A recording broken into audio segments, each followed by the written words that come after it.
Hi lovelies, so welcome back to my channel. If you're new here, my name is Belinda's channel and here is Ballistic Gist.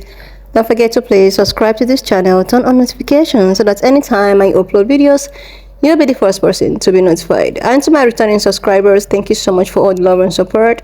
To those people that share my videos, leave commentaries, you guys are the real MVP. Thank you so much for all the love and support.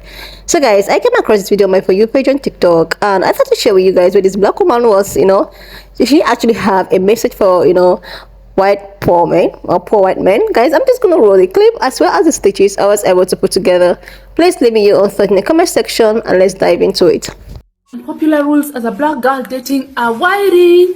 Number one, if he has dated black or Asian women, especially from Thailand before me, it won't work. Boy, bye.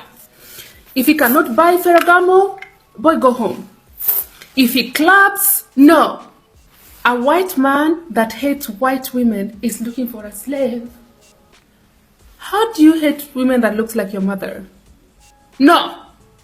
I do not care how hot my body looks like. You have to like my face. Beautiful, not sexy. There's a difference, and I prefer the former. A poor white man is a red flag. Where were your ancestors when the rest was stealing? You have a history of lazy ancestors. I am not inheriting that generational curse, my friend. I'm breaking mine. If I can smell his perfume from a distance, his trash, I should be able to hug you to smell your perfume. A white man that understands black lingo is such a turn off for me. Like, boy, please, just stay white, okay? Yeah. Tell me below your unpopular dating rules and I'll chip in more because there is more, okay? Now, slide that wig behind and bye. Interesting misconceptions that people have about whiteness are one, the definition of whiteness itself, and two, whom whiteness actually benefits. So for starters, the definition of whiteness is constantly changing. Today, Jewish and Italian people are considered white. 50 years ago, this wasn't the case. Irish people, Slavic people, and Greek people are all considered white today. 100 years ago, this wasn't the case. The other thing to understand is that whiteness, as it exists as a club, not as a race, does not only benefit white people. And in many ways, it exploits poor white people in order to enable the wills of rich white people. One common example of this is the concept of the welfare queen. So Ronald Reagan in the 1980s was talking about how, there was this one woman who was having children deliberately so that she could live off of welfare. That story itself was a hoax. But throughout American history, we have had such a stereotypical image of the person who is on welfare being black and often a woman with some sort of substance abuse problem who's having multiple children in order to live off the government. There has never been a time in American history where more black people are on welfare than white people. It's always been majority white people on welfare. The reality is that whiteness is used in order to distract from class disparity and class solidarity. Oftentimes, lower class white people will feel like they are part of the upper class and that they belong, when in reality they have more in common with a homeless man on the street than they do with a rich executive who is profiting off of them.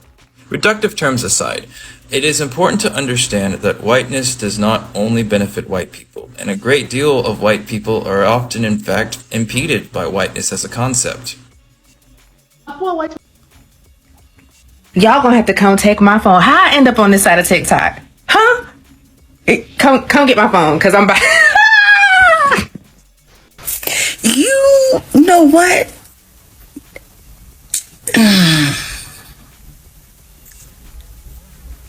You got to think about it. That's when the rest was stealing.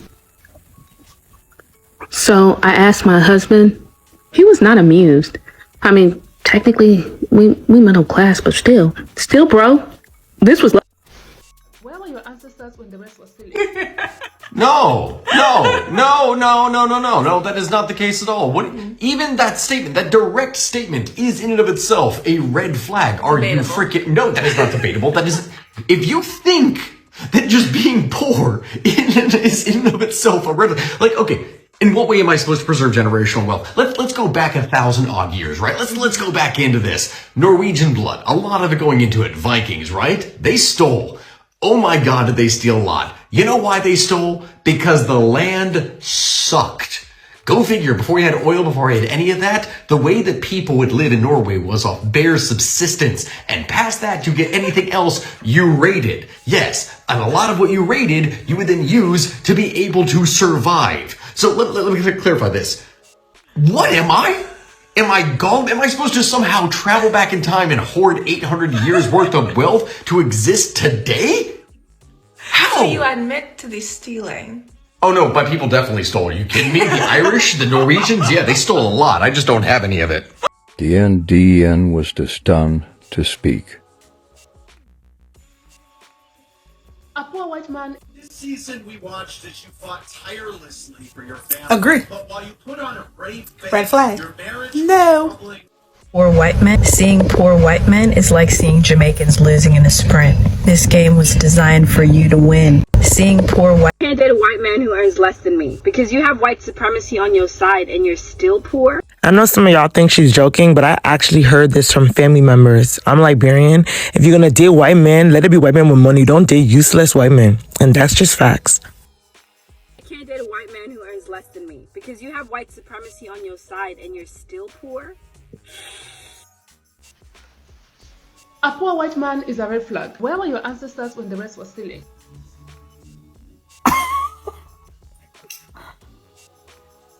Like, seriously, lovelies, when I saw this video, I was just smiling throughout the video. I was like, what the hell is she talking about? You know, she went ahead to talk about if you're a white man, are you a poor white man? Like, she would not even have anything to do with you, because when your masters were, you know, stealing, why were you not doing the same thing your, you know, masters were doing? Guys, this actually made me to, you know, think out loud. I was like, I think this people was actually making a lot of sense. Like, you've got all the privileges in this earth. Like, you've got privilege to do whatsoever. Like, you got the privilege to live a very good life. You've got the privilege to, you know, have a very successful thing in life. But you know, ended up being, you know, so poor.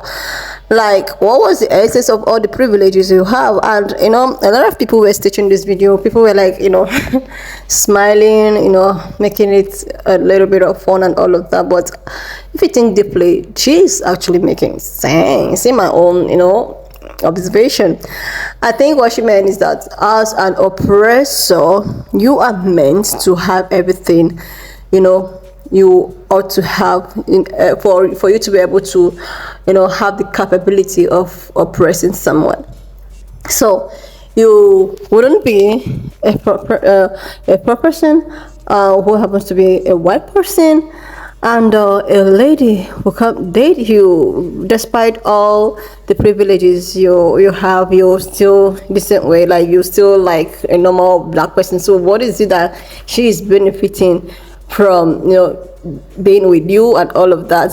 So I stitched a video of a white woman actually replying, trying to make her understand that this thing about oppressors and, you know, their masters stealing stuff, you know, during those days, it's something that's really happened in the past. That even if there is anything like a generational wealth, that the generational wealth have gone through generation yet unborn. And this brought me back to a video I saw of a woman who was actually, you know, showing a cottage. Like, it's actually, you know, some kind of a slave quarters that they had in the past. So she was like, you know, coming on TikTok, where like showcasing this cottage. She called it a very cute cottage, where they actually, you know, changed everything in that plantation and the slave quarters, but they decided to change it, you know, painted everything and made it a cottage whereby people that come for a wedding or maybe a wedding guest could just, you know, stay there overnight and make payments. You know, you need to pay to have such cottages. So this brought me back to generational wealth. If he claims that generational wealth is long and is long gone, though, so what happens to those cottages? Generational wealth is something that cannot be just disbanded like that.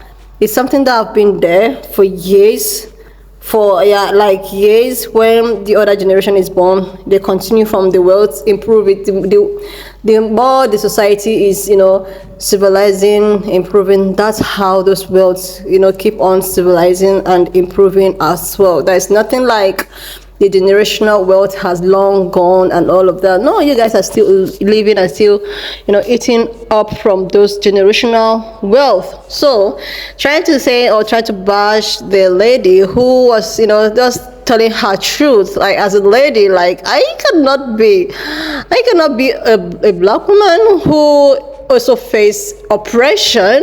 Then when I want to date a white man who will actually, at least save me from being oppressed, I'll not end up, dating a white man that is also oppressed. Like, being poor is just like oppression. And you also not have any capability, or you don't have with your other colleagues and all of that. So I really understand where she's just driving at. So in all conclusion, I believe that, okay, you as a white person, you with all your generational, wealth and all of that, then after everything, you still happen to not be average. At least you be average, not even necessarily poor. Like, I don't even believe that there should be someone that is very poor, like a white person with all the privileges, all the, you know what it is. So you guys have acquired so many generational wealth, so it should be able to be passed, to generation and generations yet unborn. Anyways, lovelies, I just saw this and I decided to bring it here. So why not just leave me your own thoughts in the comment section of what you think of this video. And do not forget that we do not support any form of bullying, harassment, or whatsoever. We're just here for educational purposes. So why not just share this video, subscribe to this channel if you're yet to do that, and I will see you lovelies when I upload the next one.